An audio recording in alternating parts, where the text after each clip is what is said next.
こんにちは、青森の小野です。ちょっと前ですけれども、青森市内に築60年の古い車庫付きの古民家を入手したので、ここをね自分の手で DIY しながら秘密基地を作りたいみたいな動画をアップしました。で今回2回目なんですが、前回は全く何も手をつけてない状態をルームツアーっていうことで、動画に残しておきました。であれからちょっとずつ自分で進めてはいるんですけども、結構キリがないので、一旦ここまでの進み具合っていうのをね動画にして、アップしたいなと思います。チャット GPT って話題になってたと思うんですけども、無料で使える GPT3.5 っていうのと有料で使える4.0っていうのがあって、今僕4.0を使ってみてるんですけど、有料版の方、これがめちゃくちゃすごくて、ちょっと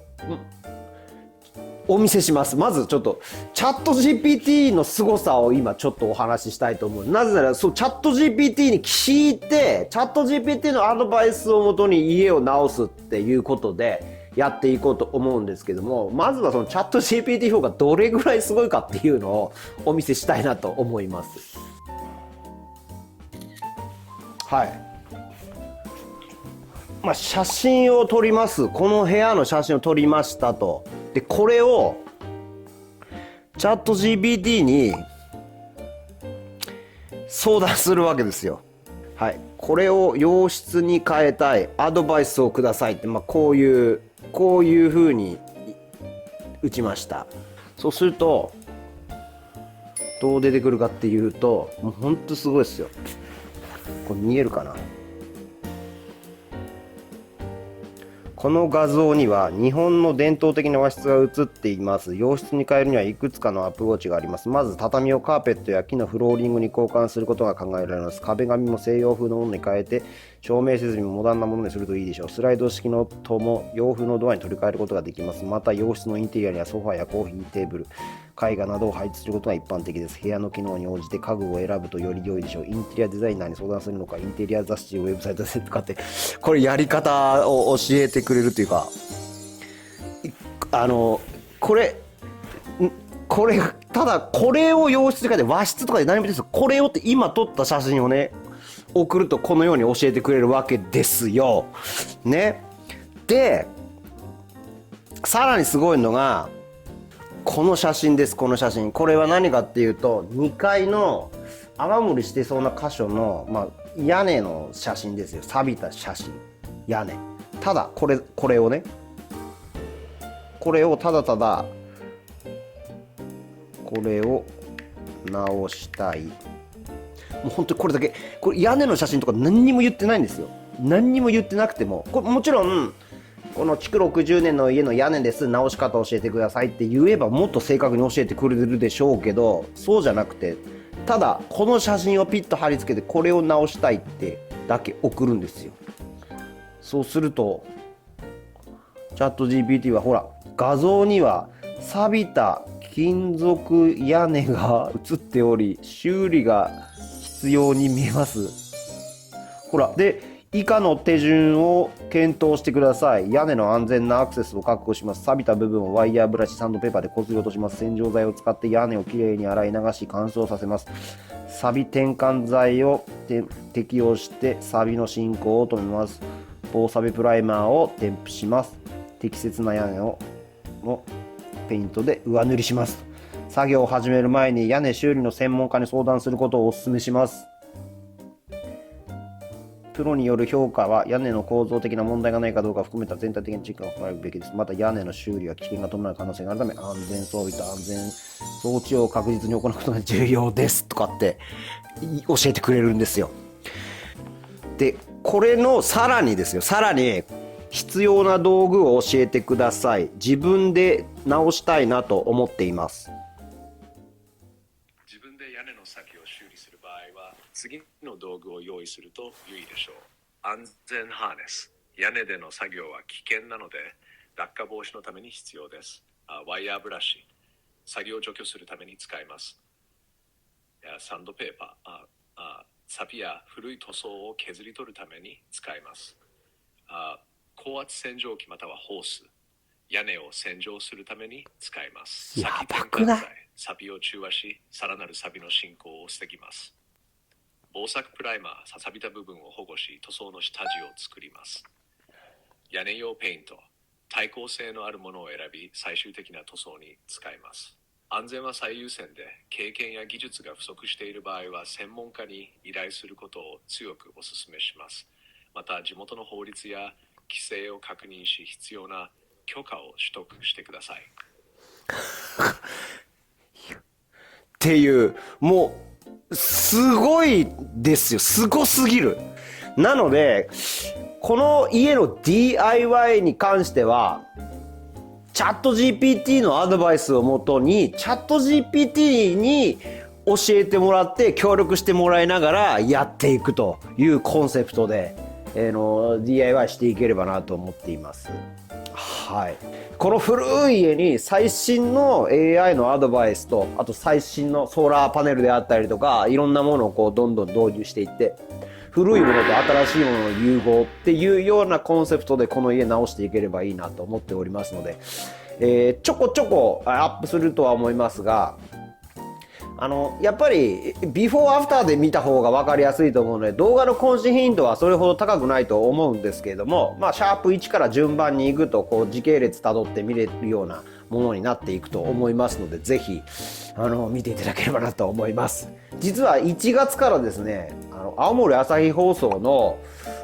晴れのち明日という夕方の番組で1ヶ月に1回この家をこういう風に直しましたみたいなテレビのコーナーもできることになっておりますので、青森県内にお住みの方はぜひそちらも、見ながらで、実はそのテレビでやっていることの裏側では、私はチャット GPT にアドバイスを請うて、ものを直しているっていう風に見てもらうと、また面白さが違ってくるんじゃないかなと思いますので、ぜひこのチャンネルも見ながら新しく1月から始まる、コーナーも見ていただければなと思います。はい、じゃあ手つけていったところをちょっとずつ見ていきたいと思いますが、まずこの外壁が剥がれて木がむき出しでね、腐っちゃってるところとか、壁が崩れちゃってるところ、こういうところはね、チャット GPT に聞いたら補修テープっていうのがあるので、これでね応急的に、補修するというような手を取りました。もう雪が降ってきちゃったんでね、来年の春に向けて、そこから修理していくということで、とりあえずこの冬は雨漏りしてそうな箇所を補修テープで一応応急的な処置をしておきました。で作業を進めていくにあたり、やっぱ一部屋ねちょっと待機場所というか自分がいられる場所っていうのを作りたいなと思ったので、この一番奥の和室、ここをねちょっと居心地がいいように作っていこうというふうに決めました。でさっきチャット GPT に洋室に変えたいって聞いたら、下をフローリングにしたり壁紙変えたり照明変えたりすればいいよっていう風に喋ってたので、それのねイメージでやっていきたいなという風に思って、まずはね畳を剥がす作業を始めました。でこれちょっとカメラマンとか照明さんとかいるんです。これは青森朝日放送のスタッフの人たちが、まず一番最初手つけ始めたところを、取材に来るということで、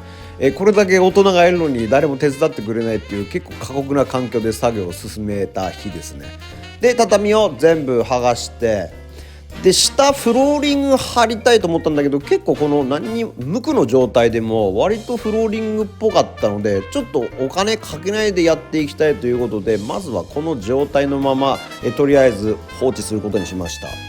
でやっぱ照明変えると一気に雰囲気が変わるだろうということで、ニトリで9000円ぐらいで購入した照明に変更しました。この竹細工みたいなガードがついたもうザ和室みたいな照明のおかげでかなり和室感が強かったんで、これでね一気に雰囲気が変わるんじゃないかなと思って、これにね交換していきました。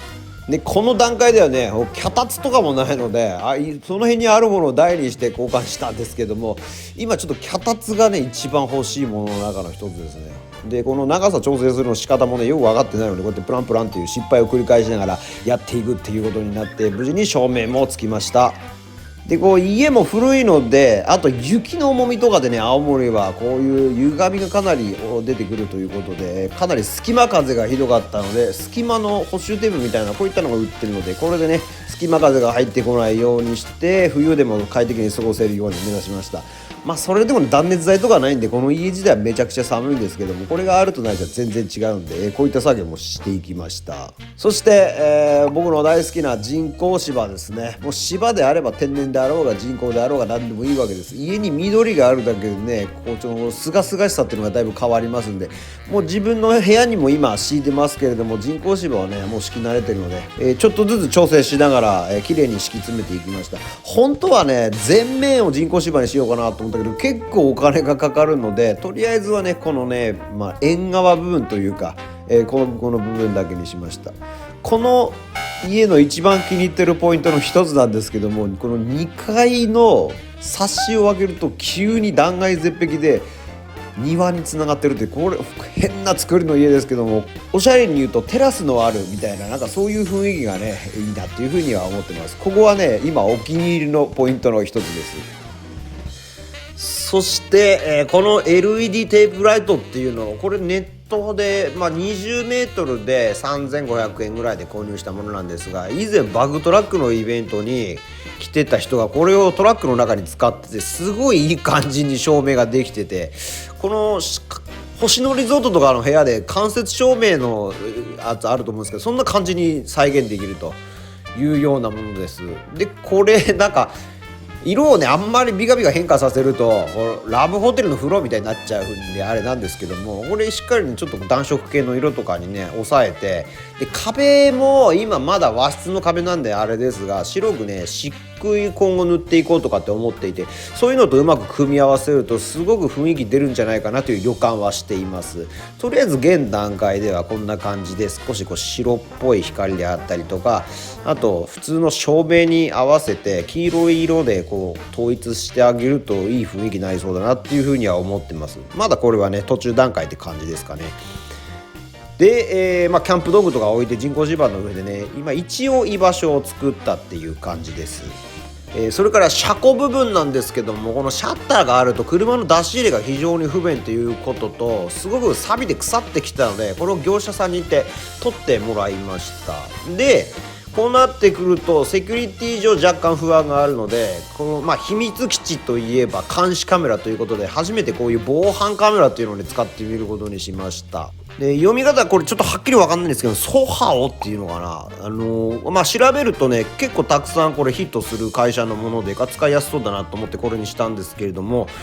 カメラがね動くやつが2台と、固定タイプ全部で4台、それから録画機、これがね 4TB 記録できるっていうのがついて、だいたいね6万円ぐらいの、防犯カメラのセットなんですが、このね古民家にはそぐわない最新の防犯カメラなんですけども、今のやつは本当にすごい進化してるなっていうふうに思いました。